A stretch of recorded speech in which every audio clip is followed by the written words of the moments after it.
Muy buenas tardes, un viernes más a esta nueva oportunidad que Dios nos permite, aunque sea por medios digitales y en las redes, de poder reunirnos alrededor de la pantalla, pero unidos en espíritu para poder alabar al Señor, para poder bendecirle, para tener un rato de comunión de nuestras dos iglesias, de la de Barcelona de Travesía y la de Santa Perpetua de Benecer, y poder tener un tiempo en el que parar, un tiempo en el que poder mirar a Jesús, poder decir y cantarle con el grupo de alabanza, poder meditar también en la palabra. Así que os invito a que en esta tarde no estemos pasivos, que no estemos como algo más, como el que pone una película y la escucha de fondo, sino que realmente estemos y tengamos un buen tiempo en el que en nuestras casas podamos alabar al Señor, en el que podamos bendecirle, y que no olvidemos que seguimos, aunque sea estando en casa en nuestro sofá, seguimos delante del Señor, y que nuestra actitud y la reverencia que Él se merece debe ser la misma que si estuviésemos en la iglesia. Así que nada más, vamos a cantar y vamos a alabar al Señor juntos y luego a meditar en la palabra.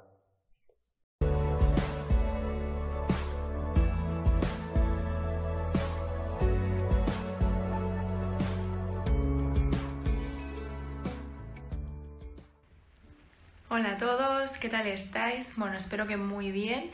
Y nada, vamos a dar paso a la alabanza y espero que la disfrutéis, que sea un buen tiempo entrar en la presencia de Dios, que cantéis con nosotras y nada, que os cuidéis mucho y con un besito muy fuerte. Chao.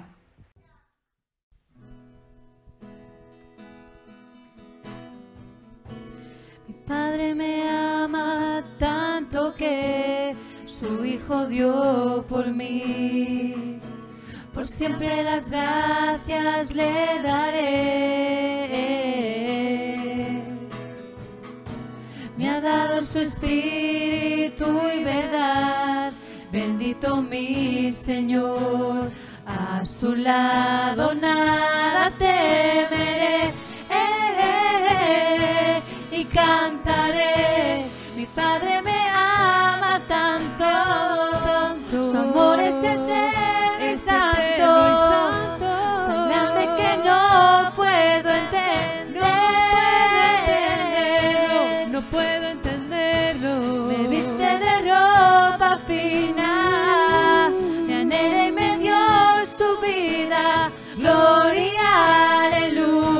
Padre fiel, mi Padre me ama tanto que soy su heredero. Me ha dado su nombre y su poder. Me viste de gloria y de bondad. Bendito mi Señor. A mi Dios por siempre exaltaré y cantaré. Mi Padre me ama tanto, su amor es eterno y santo, tan grande que no puedo entenderlo, no puedo entenderlo. Me viste de ropa fina, me anhela y me dio su vida. Gloria, aleluya, Padre fiel. Mi Padre me ama tanto, su amor es eterno y santo, tan grande que no puedo entenderlo, no puedo entenderlo. Me viste de ropa fina, me anhela y me dio su vida. Gloria, aleluya, Padre fiel. Gloria, aleluya, Padre fiel. Gloria, aleluya, Padre fiel.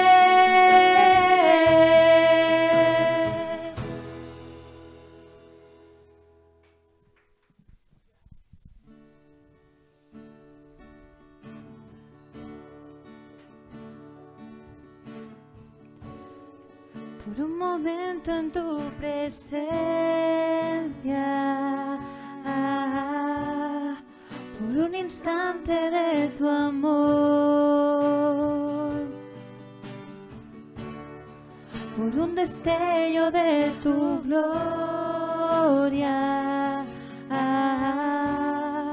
por un minuto nada más, todo daría, no importaría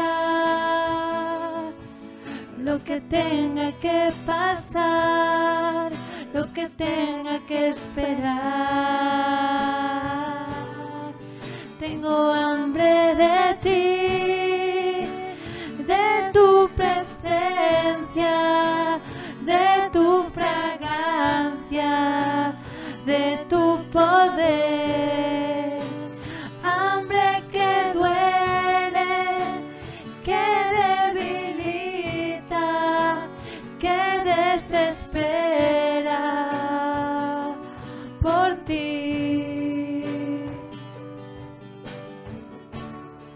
Por un momento en tu presencia, por un instante de tu amor, por un destello de tu gloria, por un minuto nada más, todo daría, no importaría lo que tenga que pasar, lo que tenga que esperar.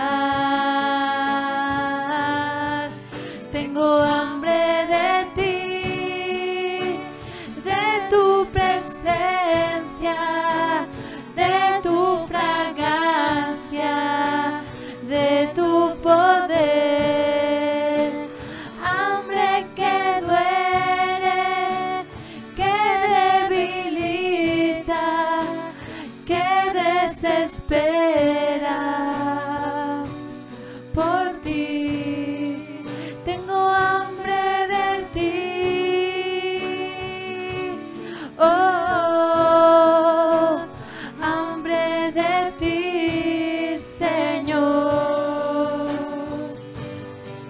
Tengo hambre de ti,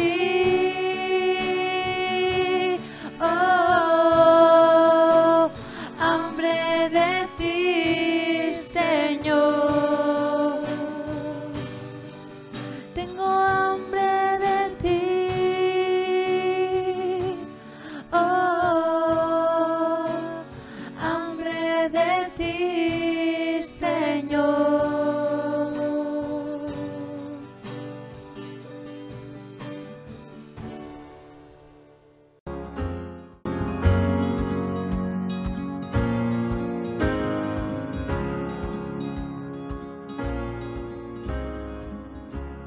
Pues seguimos adelante y como hemos dicho también, pues vamos a meditar en la palabra y vamos a hacer, como siempre, pues empezar haciendo una oración, presentando nuestros corazones, presentando lo que, bueno, voy a exponer esta tarde para que sea palabra de Dios, para que ella pueda tocar nuestra vida y pueda seguir pues haciéndonos crecer y sobre todo acercándonos y fijándonos en Jesús. Señor, te damos muchas gracias por tu palabra, Señor, y gracias porque sabemos que aunque no estemos reunidos en un mismo lugar, tú sigues estando con nosotros, Señor, tú sigues estando cerca nuestro, tú escuchas nuestra alabanza, tú escuchas nuestras oraciones, Señor, y tú sigues hablándonos por medio de la palabra, Señor, de la Biblia, y por eso te rogamos que en esta tarde el Espíritu Santo hable a cada uno de nuestros corazones. Tú sabes nuestras necesidades, sabes cuál es nuestra circunstancia, sabes incluso más de lo que nosotros mismos sabemos de nuestra vida, y por eso te rogamos, Señor, que en esta tarde tú nos hables, que tú ministra en nuestras vidas, ministra en nuestros corazones, Señor, y que por medio de la palabra pues tú nos confrontes, tú nos animes, tú nos des fuerza, Señor, y sobre todo que nos ayudes a verte a ti, Señor, y a encontrarnos contigo, porque esto es lo que realmente marca nuestra vida y esto es lo que realmente nos cambia, Señor. Gracias por ser tan bueno y gracias porque sabemos que en esta tarde tú vas a hablarnos también por medio de la palabra, Jesús. Amén. Amén. Una de las cosas que personalmente menos me gustan de todo, cualquier cosa que puedo hacer, es hacer obras. Hacer obras en casa cuando tengo que hacer agujeros, cuando tengo que colgar cualquier cosa. Esto me pone nervioso, me produce hasta un poco de mal humor y no me gusta, me siento muy incómodo, me genera estrés y simplemente pues no quiero hacerlo. Cuando hay que hacer algo así intento siempre alargarlo, dar un poco de largas para ver si consigo evitar hacerlo. Y creo que cuando hacemos obras y cuando hacemos este tipo de cosas en casa, una de las peores cosas que pueden pasar es que lo que estemos haciendo se quede a medias. Que lo que estemos haciendo, ya sea por algún imprevisto, ya sea porque las personas que tienen que hacer la obra pues se vayan a mitad o pues no puedan acabar o porque económicamente no podamos finalizarlo, por cualquier cosa, creo que esto es lo peor que puede pasar. Estar haciendo una obra, estar haciendo una construcción y que esto se quede a medias. Y la verdad es que cuando comparamos nuestra vida y la miramos y nos comparamos con un edificio, con una casa, podemos sentirnos un poco en esta situación. Como que nuestra vida sí está bien, hemos ido haciendo cosas, pero como que está a medias. Como que parece que no se acaba de llegar a completar y que siempre pues falta algo para que nuestra vida esté completa y esa construcción se ha quedado a medias. Y lo mismo puede pasar cuando pensamos en nuestras iglesias. Vemos que vamos avanzando, vemos pues que en medio incluso de esta pandemia pues seguimos pues siendo fieles, que seguimos, pero como que a veces parece que falta algo para que la construcción, para que la casa, para que el edificio que estamos construyendo entre todos llegue a completarse por completo, que está en construcción. Y Pablo, en el capítulo 1 de Filipenses, los versículos del 3 al 11, escribe a esta iglesia y también les habla acerca de algo similar, sobre algo relacionado con esto. Dice así el texto: «Doy gracias a mi Dios siempre que me acuerdo de vosotros, siempre en todas mis oraciones, rogando con gozo por todos vosotros, por vuestra comunión con el Evangelio, desde el primer día hasta ahora, estando persuadido de esto, que el que comenzó en vosotros la buena obra, la perfeccionará hasta el día de Jesucristo. Como me es justo sentir esto de todos vosotros, por cuantos tengo en el corazón, y en mis prisiones, y en la defensa y confirmación del Evangelio. Todos vosotros sois participantes conmigo de la gracia, porque Dios me es testigo de cómo os amo a todos vosotros con el entrañable amor de Jesucristo. Esto pido en oración, que vuestro amor abunde aún más y más en ciencia y en todo conocimiento, para que aprobéis lo mejor, a fin de que seáis sinceros e irreprensibles para el día de Cristo, llenos de frutos de justicia, que son por medio de Jesucristo, para gloria y alabanza de Dios. Amén. Amén. No debemos olvidar que cuando Pablo escribe esta carta, él está en Roma y está encarcelado. Se ha quedado sin libertad, ya no puede ir de un sitio a otro predicando, está encarcelado, no puede salir de ahí, él realmente lo está pasando mal, y en estas circunstancias lo normal sería pues escribir una carta solicitando auxilio, solicitando ayuda, pidiendo que por favor alguien vaya a rescatarle, que manden un ejército a sacarle de allí, pero él en cambio vemos que se expresa de una manera diferente. Versículo 3 y 4 dice: «Doy gracias a mi Dios siempre que me acuerdo de vosotros, siempre en todas mis oraciones, rogando con gozo por todos vosotros». Y en estas palabras creo que hay, en estos dos versículos, hay dos cosas que son claves, dos características claves de la palabra de Pablo. La primera es que da gracias a Dios, y la segunda es que lo hace con gozo. Da gracias y lo hace con gozo. Y no sé cuántos de nosotros podemos decir lo mismo que dice Pablo, que siempre damos gracias a Dios por otros, y que además lo hacemos con gozo. Aunque estemos en medio de problemas, aunque tengamos una enfermedad, aunque no tengamos dinero, aunque la situación sea difícil, da igual la situación, podemos decir como Pablo, que damos gracias a Dios siempre por todos y que además lo hacemos con gozo. No sé cuántos, como digo, podríamos decir esto. Hay un escritor, George Raindrop, en uno de sus libros que se llama Una tarea nada corriente, que narra como una enfermera enseñó a orar a un hombre, a un paciente que ella tenía. Y dice que la vida de este hombre cambió por completo. Él era la típica persona quejica, que siempre estaba desanimado, que siempre estaba enfadado, que era un cascarrabias, pero la oración le cambió tanto que se convirtió en una persona llena de gozo, llena de alegría. Aun en medio de la enfermedad, él sentía gozo en su interior. Y este autor cuenta como esta enfermera, que todo su trabajo lo hacía con las manos, y usó las manos para enseñarle un esquema de oración a este hombre. Cada uno de los dedos de la mano representaba a alguien por quien acordarse para orar. El dedo gordo, el que tenemos más cerca de nuestro cuerpo, la enfermera le enseñaba que representa a aquellas personas que están cerca nuestro, aquellos que viven con nosotros, nuestros familiares, nuestros amigos más cercanos, y que por lo tanto este dedo, el dedo gordo, debía recordarle que tenía que orar por estas personas. El dedo índice, que sirve para señalar, dice que le recordaba a los profesores que tenía, a los doctores que vivían con él y que estaban allí en el hospital. Y esto, pues, creo que también es útil para nosotros. Este dedo nos recuerda que tenemos que orar por nuestros compañeros de trabajo, por el resto de la gente que tenemos en nuestro día a día y que no son tan cercanos. El tercero, el más alto, no voy a hacer el gesto porque quedará muy feo, representaba a las personas más importantes, aquellos que tienen que tomar decisiones, a los gobernadores, a los alcaldes, a los presidentes del gobierno. El cuarto, el dedo más débil, más flojito de todos, representaba a aquellos que están en pruebas y que están en problemas. Y el meñique, el más pequeño, el más insignificante, el más inútil, se podría decir incluso, este le recordaba a ella. Y este era el esquema que ella hizo y que, transmitiéndoselo a este hombre, le llenó de gozo, al poner a otros en sus oraciones antes que a él mismo, al presentar a otros delante de Dios antes que sus propios problemas y que sus propias circunstancias. Y ya no solamente en su oración, sino que esto afectó a su corazón y empezó a preocuparse más por las otras personas antes que por sí mismo. Y es que estas dos cosas, la gratitud y el gozo, no era algo que solamente Pablo hacía en esta carta, era un rasgo de su vida. Su cristianismo estaba lleno de oración, de una oración continua, de una oración sin cesar. Y era algo que él no dejaba nunca de llevar a cabo. Daba igual cuál fuese su situación, da igual que estuviese en la cárcel o que estuviese fuera, él siempre daba gracias. Y esto es porque la identidad de Pablo no se encontraba en su circunstancia ni en su situación.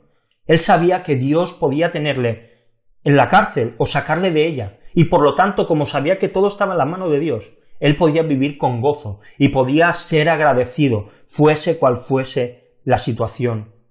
La oración abundante y constante, la gratitud y el gozo deberían ser rasgos de nuestras vidas, deberían ser rasgos que nos identificasen y que la gente nos viese de esta manera. Debemos ser agradecidos por todo lo que tenemos, aun cuando las cosas van mal, aun cuando estamos pasando problemas, aunque la situación sea difícil. Debemos vivir con gozo, porque en Cristo hemos obtenido más de lo que merecíamos y más de lo que podemos imaginar.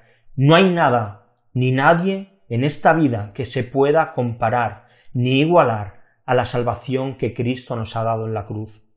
Solamente la salvación que hemos obtenido en Jesús es suficiente para vivir una vida llena de agradecimiento y llena de gozo.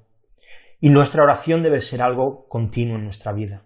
Debe ser algo que no falte nunca y llena de agradecimiento por la gente que tenemos cerca, por aquellos que nos rodean, por aquellos que viven en nuestras casas, que están en las iglesias, que nos gobiernan, y también por nosotros, pero descendamos nuestro egocentrismo en nuestra oración y enfoquémonos más en los demás.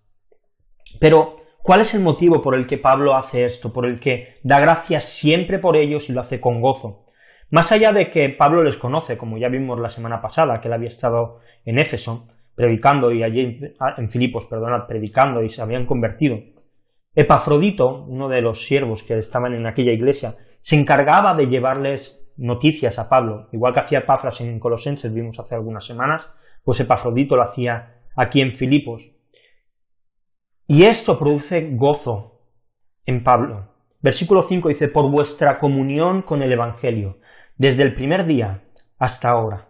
Y creo que vale la pena entender la idea de comunión en el Evangelio, con el Evangelio que Pablo está presentando aquí, porque este es el motivo principal por el cual Pablo ora y da gracias por los filipenses.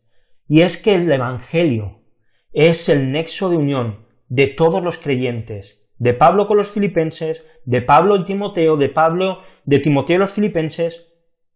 Su nexo de unión no estaba en sus gustos, no estaba en las películas que le gustaban, en el deporte que les atraía, ni en las cosas que hacían por ocio. Lo que a ellos les unía era Cristo. Y creo que una de las grandes luchas que hay hoy en día en las iglesias es que por parte de quienes las lideran, a quien Dios ha puesto pues como pastores, como ancianos, como diáconos, es que a veces se forman grupos en las iglesias, grupos en los que pues unos se unen con otros y tal, y creo que parte es bueno luchar contra estos grupos, porque a veces pueden hacer daño, pero la realidad es que es normal que haya grupos. Es normal que a quienes les gusta el fútbol y son de un equipo, pues cuando se pongan y se vean, pues hablen sobre esto. Es normal que al que le guste ver películas y series, pues se junte con otros. Es normal que los jóvenes de 20 años no se junten con los ancianos de 60, sino se junten con gente de su propia edad. Es normal que cada uno pues tengamos más relación con quien más feeling tenemos, es algo normal. Esto no debería ser un problema. Ahora bien, el problema viene cuando estos grupos lo que hacen es excluir a otros. Ahí es donde el liderazgo de la iglesia sí que tiene que actuar. Es decir, si, vamos a poner un ejemplo, algunos hombres deciden que van a jugar un partido de fútbol y hay alguien que quiere jugar y a ese se le excluye, eso es lo que está incorrecto. Ahora, no está mal que se junten para jugar un partido de fútbol. Ahora bien, el problema real llega cuando nuestras relaciones dentro de la iglesia se basan únicamente en nuestros feelings, cuando se basan únicamente en aquellos que nos caen bien, cuando se basan únicamente en los hobbies que tenemos en común, porque nuestra principal unión es el Evangelio. Nuestro nexo de unión es Cristo. Y esto es algo que no debemos olvidar, porque para los filipenses era así. Ellos estaban perseverando y ellos se estaban uniendo a través del Evangelio. Y la vida santa que ellos vivían por unirse al Evangelio es aquello que les estaba uniendo, es aquello que les hacía permanecer juntos. Y esto es una llamada de atención para todos nosotros. No pensemos que podemos estar bien con los demás, que podemos tener comunión con el Evangelio, si el pecado forma parte de nuestra vida como si fuese cualquier otra cosa.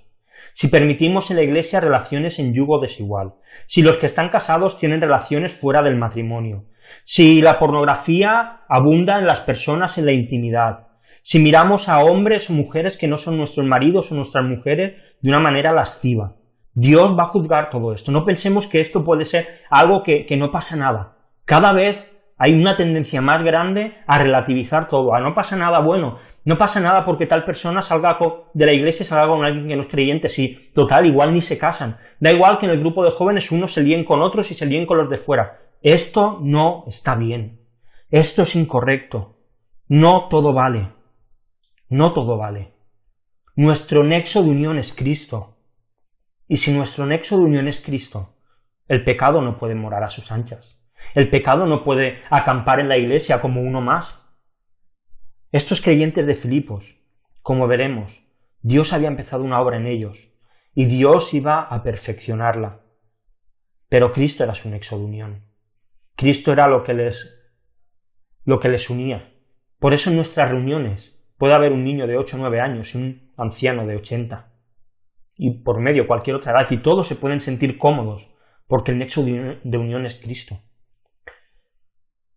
Cristo es el nexo de unión, y nadie que vive en pecado puede estar unido a Cristo, de ninguna manera.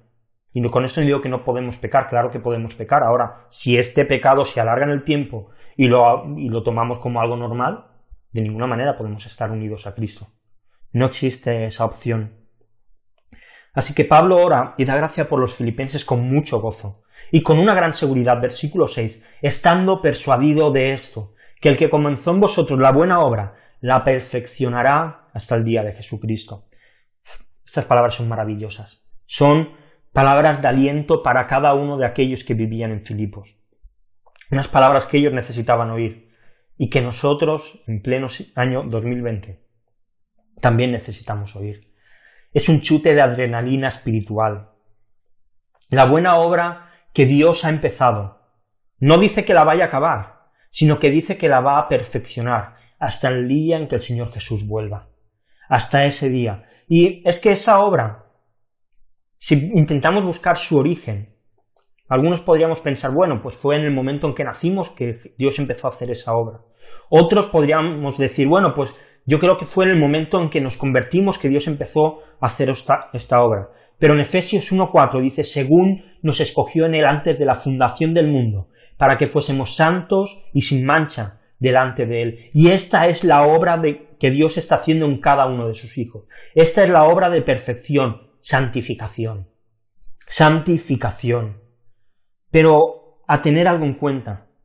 Pablo no está escribiendo a cada uno de los creyentes. Pablo no está escribiendo una carta que luego va a enviar a cada una de las casas de los creyentes de Filipos, sino que él está escribiendo a una iglesia.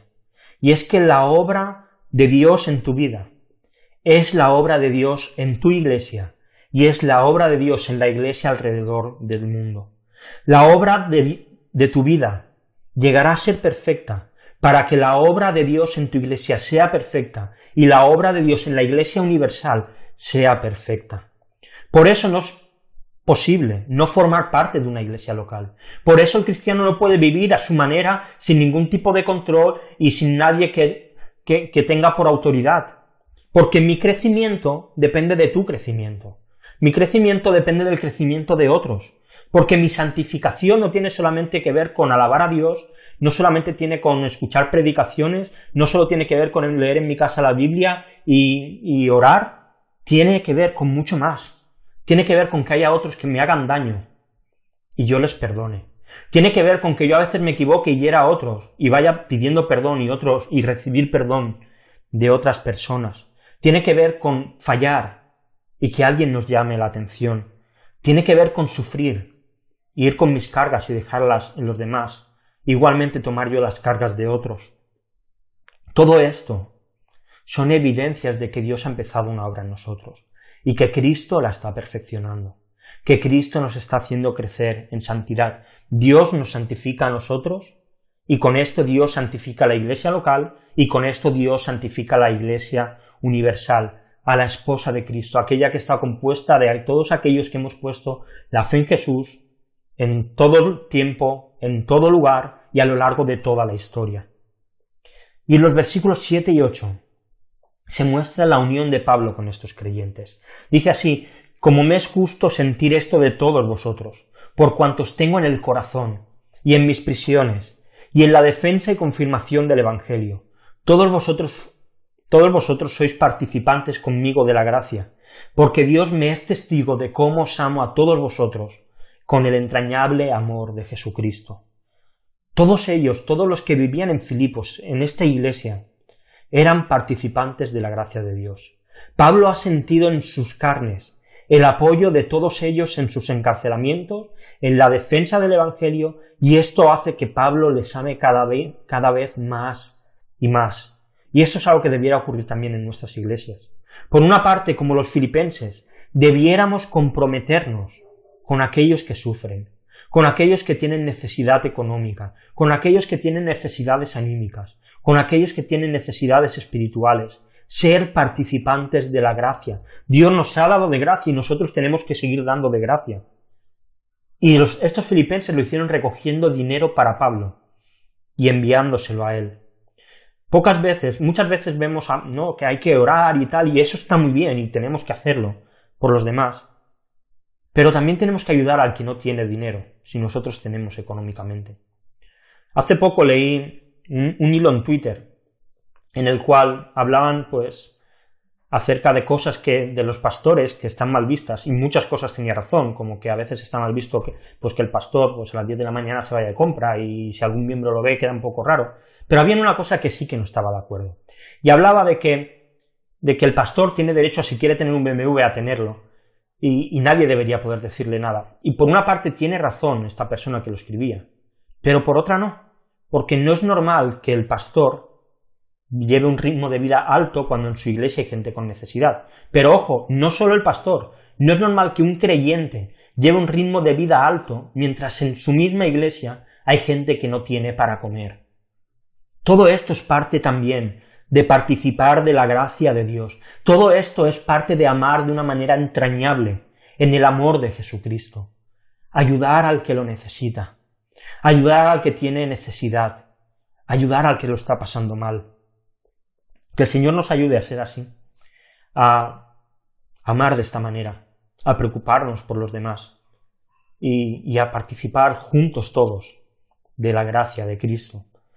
Y hasta aquí hemos visto cómo Pablo ha dado gracias con gozo por los filipenses, como ha mostrado la seguridad de que Dios va a acabar esa obra, va a perfeccionar esa obra que ha empezado, y ahora va a rogar por ellos, va a orar por ellos, va a pedir por ellos. Y Pablo hace 3 peticiones. La primera de ellas la vemos en el versículo 9. Esto pido en oración, que vuestro amor abunde aún más y más en ciencia y en todo conocimiento. Parece raro esto que dice Pablo, que vuestro amor abunde más y más, eso está claro, en ciencia y en todo conocimiento.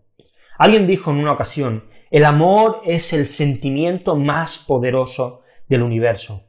Hay alguna canción escrita que dice que solo el amor nos salvará. Otros dicen que el amor es el más puro de los sentimientos. Y de repente aquí Pablo habla de amor y habla de conocimiento y habla de ciencia. Si lo entendemos en su contexto, Pablo está asociando el amor de los filipenses al Evangelio. Está asociando el amor de los filipenses al conocimiento de Cristo, aquello que les une. Y parte de la obra que Dios está haciendo en nuestras iglesias, parte de la obra que Dios está haciendo en nosotros, es que el amor crezca más y más. Y esto solamente es posible por medio del conocimiento de la Biblia, por medio del conocimiento de Cristo. Cuanto más conocemos la palabra, más amamos a los demás, porque empezamos a verles ya no como personas con defectos, sino que nos damos cuenta que igual que nosotros, ellos son redimidos de Jesús, ellos son personas a quien Dios ha rescatado, personas por quien Jesús se ha entregado en la cruz. Empezamos a verlos como herederos del reino de los cielos, como siervos de Dios, como personas de nuestra misma nacionalidad. Y Pablo está hablando de un amor que trasciende los sentimientos, de un amor inteligente, de un amor que no se rige por lo que dice el corazón, sino que se rige por lo que dice el Evangelio. Y esta también debiera ser nuestra oración para nosotros y para los demás, que nuestro amor abunde más y más en conocimiento y en toda ciencia, que nuestro amor abunde más y más en la palabra de Dios.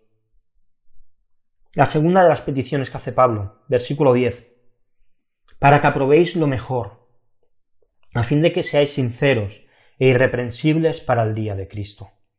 Pablo no está hablando de sacar aquí buenas notas, de que aprobéis, es decir, que saquéis buenas notas, sino que Pablo lo que está hablando, y si usamos un sinónimo, está hablando de discernir, de dar aprobación a las cosas. Lo que la Biblia habla acerca del discernimiento, de tener la inteligencia, la habilidad, la visión de ver lo que es bueno y de lo que es malo. Y es que la unión de abundar en amor y del conocimiento nos lleva a saber discernir bien las cosas. Producen en nosotros delante de Dios sinceridad y perfección. En otras palabras, todo esto es parte también de nuestra santificación. ¿Y qué necesario es esto hoy en día? Más que nunca, en un mundo tan relativista, donde cada uno parece tener su propia verdad, donde la tolerancia no se trata de respetar la opinión de los demás, sino que la tolerancia hoy en día se trata de aceptar como verdad la opinión de los demás aunque no estés de acuerdo. Necesitamos ser capaces de discernir. Y Pablo no dice discernir lo malo de lo bueno. Pablo dice discernir lo mejor, es decir, entre lo bueno y lo mejor aún, que no nos dejemos llevar por cosas que disimuladamente dan espacio al pecado, para que entre y se asiente en nuestras vidas, para que entre y se asiente en la iglesia. Pero aún así, como digo, Pablo no está hablando de elegir entre lo bueno y lo malo. Pablo está diciendo que elijamos lo mejor, que Dios nos ayude a escoger lo mejor, no lo que es bueno, sino lo que es mejor, tanto en nuestra vida como en la iglesia. Al hacer eso, nuestras vidas se convierten en más puras, en más perfectas, se acercan más a Dios y por lo tanto nos acercamos más a Cristo, nos santificamos y por lo tanto nos lleva a la última petición de Pablo, llenos de fruto de justicia, que son por medio de Jesucristo, para gloria y alabanza de Dios. En Cristo no solamente hemos obtenido salvación de nuestra alma, hemos obtenido unas arras, una seguridad, el Espíritu Santo, el cual produce en todos los creyentes un fruto que Pablo en Gálatas describe con 9 características: amor, gozo, paz, paciencia, benignidad, bondad, fe o fidelidad, también según otras versiones, mansedumbre y dominio propio. Esto es algo que ningún ser humano puede producir. Es una evidencia de que el Espíritu Santo está en nuestro interior y esto se produce por medio de la fe en Jesús. Es parte de la buena obra que Dios ha empezado en nosotros y que se va perfeccionando de manera que estos frutos cada vez se ven más y más y más y son más evidentes en nuestras vidas. Y la Iglesia necesita estar llena de frutos de justicia. Hoy se habla mucho del amor de Dios, de su misericordia, de su paciencia. Se enfoca mucho en las bondades de Dios, pero se habla poco de la santidad. Se habla poco de nuestra santificación. La Iglesia necesita ser santa. Lo hemos dicho antes, en la Iglesia hay espacio para que los pecadores vengan, pero no hay espacio para que los pecadores pequen. Los pecadores son bienvenidos a la Iglesia, pero no para seguir pecando. Si en la Iglesia permitimos seguir pecando, el fruto del Espíritu realmente no está allí. Y Pablo ruega para que el fruto del Espíritu sea algo real en la Iglesia de Filipos. Y el mismo Señor Jesús en Mateo 5:16 dice: «Así alumbre vuestra luz delante de los hombres, para que vean vuestras buenas obras y glorifiquen a vuestro Padre que está en los cielos». Y es que por medio de Jesús hemos sido preparados para hacer buenas obras. Y todo lo que la Iglesia hace debe plantearlo sobre esta base, sobre esta idea, que nuestras obras hagan que los hombres se acerquen a Cristo, que nuestras obras hagan que los hombres alaben y glorifiquen a Dios. Este debe ser el propósito de la Iglesia, y esta debe ser nuestra oración también, orar para que los frutos de justicia abunden en la Iglesia, abunden en nuestras vidas. Y acabo ya. Pablo ha comenzado dando gracias por los filipenses, y lo hace con un gran gozo en su corazón. Sus vidas, las vidas de estos creyentes, producen alegría en el corazón de Pablo, al ver que no están viviendo una simple religión, que no solamente es una creencia, sino que realmente tienen un compromiso con el Evangelio, que ellos están comprometidos con Cristo. Así que no dejemos nosotros también de dar gracias con gozo por aquellos que formamos nuestras iglesias. Y como lo hace Pablo, roguemos para que nuestro amor abunde más y más, que crezca más entre nosotros, un amor inteligente, un amor que se basa en la palabra de Dios, un amor que mira a Cristo, que recuerda lo que Cristo hizo por nosotros en la cruz y que lo mismo lo ha hecho por el resto de nuestros hermanos, por el resto de creyentes. Roguemos para que Dios nos dé discernimiento, no solamente para elegir entre el bien y el mal, sino para elegir lo mejor, para guiarnos hacia lo bueno. Y pidamos a Dios que los frutos de justicia que el Espíritu Santo produce en la vida nuestra del creyente nos llenen por completo, que sean evidentes en nuestras iglesias, que crezcamos en santidad. La Iglesia necesita crecer en santidad, tú necesitas crecer en santidad, yo necesito crecer en santidad. Y es que nuestra Iglesia está en construcción, la obra está hecha. El arquitecto, desde antes de la fundación del mundo, cogió los planos, diseñó todo lo que tenía que hacer, cogió todos los materiales que iban a ser necesarios, los ladrillos, las vigas, los sacos de cemento, las tuberías, los cables, y planificó una obra que iba a durar miles de años. Y Dios ha prometido que la obra que Él comenzó la va a perfeccionar, que la obra que ha empezado en tu vida Dios la va a perfeccionar, y que esta obra va a servir para perfeccionar la obra que ha empezado en tu iglesia local, allí donde te reúnes, y que la obra que Dios ha empezado en tu iglesia local y que va a perfeccionar va a servir para la obra que Dios está haciendo en la iglesia alrededor de todo el mundo, en todos los tiempos, de todos los idiomas, de todas las procedencias, de todos aquellos que hemos puesto nuestra fe en Jesús. Y si tú no lo has hecho aún, hoy es el día en que te puedes acercar a Jesús. Solamente tienes que arrepentirte de tus pecados, analizarte, mirar a Jesús y darte cuenta que eres malo, que eres un pecador y que por lo tanto necesitas un Salvador que te libre del infierno. Y ese Salvador se llama Jesús. Y dice que todo aquel que va a Él no lo echa fuera. Así que si hoy vas arrepentido a Jesús, Él perdonará tus pecados, Él te salvará y Él te dará una nueva vida, te dará el mismo gozo que tenía Pablo, el mismo gozo que tenían los filipenses, el mismo gozo que tenemos los cristianos hoy, y un gozo que marcará tu vida por completo. Vamos a orar. Señor, te damos muchas gracias porque una vez más podemos acercarnos, Señor, a tu palabra, y en ella, pues, por medio de Pablo, en el día de hoy, hemos podido ver, Señor, pues, este gozo que él tenía en medio de su prisión, en medio de su encarcelamiento, Dios, y como vemos en toda la carta, pues esto no le impidió seguir predicando. Y te rogamos, Señor, que el gozo que él tenía, Señor, por entender que el nexo de unión con el resto de creyentes de Filipos eras tú, que esto también lo entendamos nosotros, Señor. Ayúdanos a crecer en santidad. Ayúdanos, Señor, a que nuestro amor crezca más y más cada día, Señor, pero enfocados en el Evangelio. No queremos enfocarnos en ninguna otra cosa, sino que tú seas nuestro nexo de unión. Y gracias, Jesús, porque la buena obra que tú has empezado en nuestra vida, tú la vas a perfeccionar hasta el día en que vuelvas. Gracias porque la buena obra que tú has empezado en nuestras iglesias, tú la vas a seguir perfeccionando por medio nuestro. Y gracias porque la obra que tú has empezado para tener una esposa preciosa, una esposa santa y sin mancha, tú la vas a perfeccionar hasta el día en que vuelvas y nos casemos contigo, en el día en que tú tomes posesión de la iglesia como tu esposa y pasemos toda la eternidad contigo. Gracias, Jesús, te alabamos y te bendecimos y ayúdanos a seguir creciendo y a seguir santificándonos. Amén. Amén. Nada más, nos vemos muy pronto, los que nos veamos el domingo, pues en Santa Perpetua allí nos veremos, los que no, espero que vayáis a Travesías y os reunís allí. Y nada más, nos vemos muy pronto y un abrazo muy grande. Hasta luego. Escuela Dominical en línea. Conociendo las historias de la Biblia. Ven que te queremos contar preciosas historias acerca del amor de Dios. ¿Cuándo? Pues todos los domingos a las 19 horas en nuestro canal de YouTube. ¡Te esperamos!